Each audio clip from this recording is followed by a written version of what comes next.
How to fix Gcash? Your account is already registered to another phone. So if you see this error, it means your Gcash account is connected to another device. Here is how to fix it step by step. Step number 1, log in into your current phone. Open the Gcash app, enter your mobile number. Now, step number 3, reset your account on this phone. When the error appears, tap Forgot PIN. Follow the instructions to reset your PIN using your registered mobile number.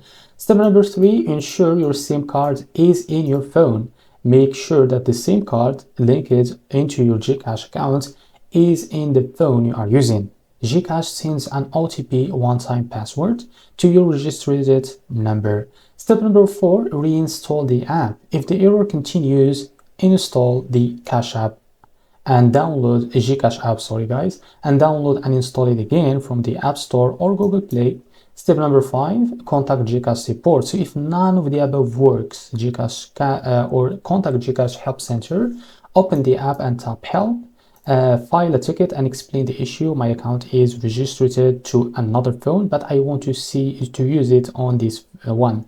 And after that, provide your registered mobile phone number. So this is how to fix Gcash. Your account is already registered to another phone. If you found this very helpful, please like and subscribe. See you in the next video.